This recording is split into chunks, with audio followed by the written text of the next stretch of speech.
With आप देख रहे हैं लियाकत फिजिक्स और आज हम अपने चैप्टर ग्रेविटेशन का निहायत इम्पॉर्टेंट टॉपिक डिस्कस करने जा रहे हैं और वो टॉपिक है variation of gravitational value with respect to altitude. हम इससे पहले ग्रेविटी की वैल्यू पढ़ चुके हैं। अर्थ पर ग्रेविटी की वैल्यू कितनी है। ग्रेविटेशन एक ख़ास किस्म की फोर्स है जो कि अर्थ का सेंटर लगाता है अर्थ के सरफेस पे पड़ी हुई चीज़ों पर। आप देखें, सपोज ये है अर्थ, ये है अर्थ का सेंटर, सही है, ये अर्थ का सेंटर है।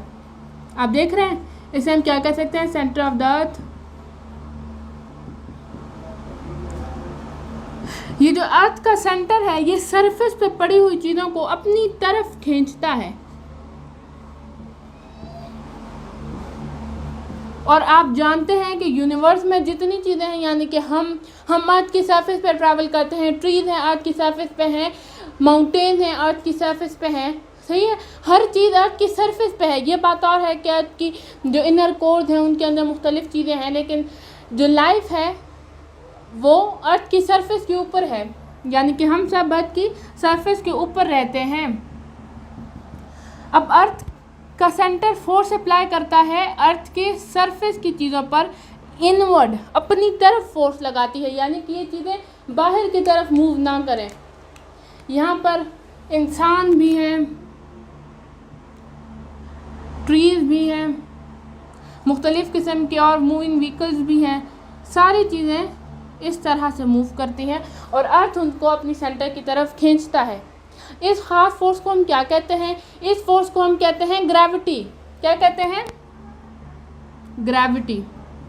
अब ये बात तो मैंने आपको बता दी ना कि हर वो चीज़ जो कि सरफेस पे है उसे अर्थ अपनी तरफ खींचती है, उसे हम क्या कहते हैं, ग्रेविटी। ग्रेविटी की वैल्यू है 9.8 या 10 metre per second square, because it is gravitational acceleration. So इसका यूनिट क्या होगा, एक्सेलरेशन वाला, यानी कि मीटर पर सेकेंड स्क्वायर। अब आप देखें, जब ये इंसान, जब ये ट्री, जब ये कार अर्थ की सरफेस से दूर जाना शुरू करें, सपोज ये इंसान है, आज ये अर्थ की सरफेस पे खड़ा है, मैं अर्थ की सरफेस के ऊपर खड़ी हूँ, मैं ज़मीन पर आज खड़ी हूँ, कल मैं अगर अपनी पोजीशन चेंज करूँ, मैं कहीं और चली जाऊँ, यानी कहीं और का मतलब यह है कि अर्थ से थोड़ा दूर चली जाऊँ, यहाँ आ जाऊँ, तो क्या मुझ पे अर्थ इतनी ही फोर्स अप्लाई करेगी? नहीं करेगी। अर्थ का क्या है, यहाँ तक अर्थ की बाउंड्री है, यहाँ तक अर्थ मुझ पर फोर्स अप्लाई करती है।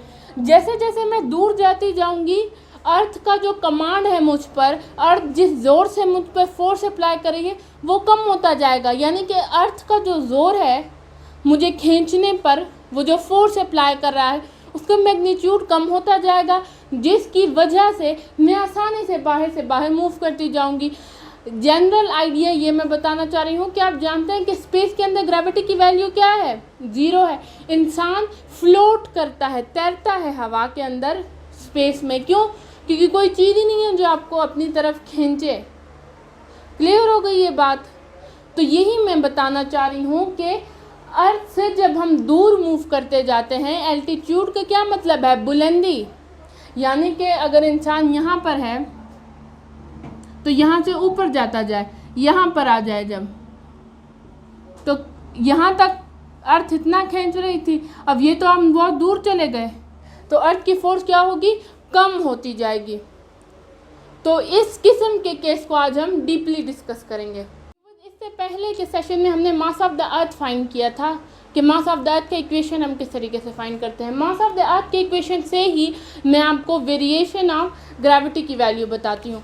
तो आप देखिए, पहले डायग्रामेटिकली, इससे पहले हमने जनरली मैंने बताया आपको ताकि आपको कॉन्सेप्ट क्लियर हो जाए, पिछला रिवाइव हो जाए आपको। अब आप देखें कि क्या है, आप देखें ये है अर्थ, क्या है, अर्थ। अर्थ का जो सेंटर है, अर्थ का जो सेंटर है वहाँ से अर्थ फोर्स लगाती है इसके सरफेस पे। सपोज कि मैं अर्थ के सरफेस पर हूँ, देखें यहाँ पर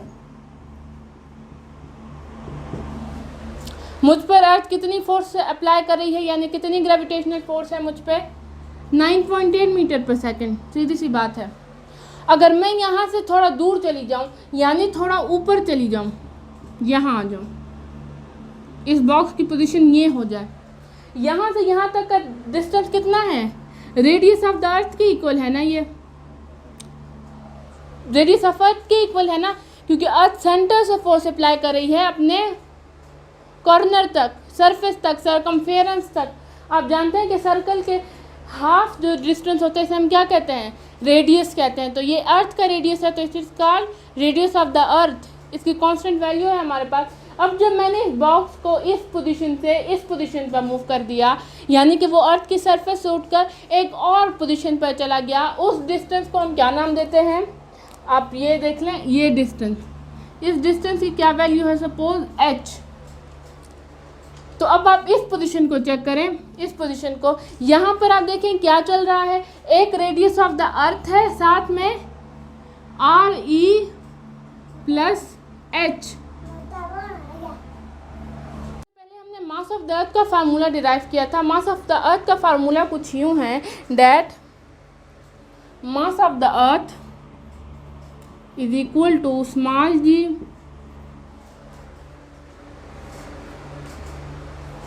into radius of the earth का square divided by gravitational constant.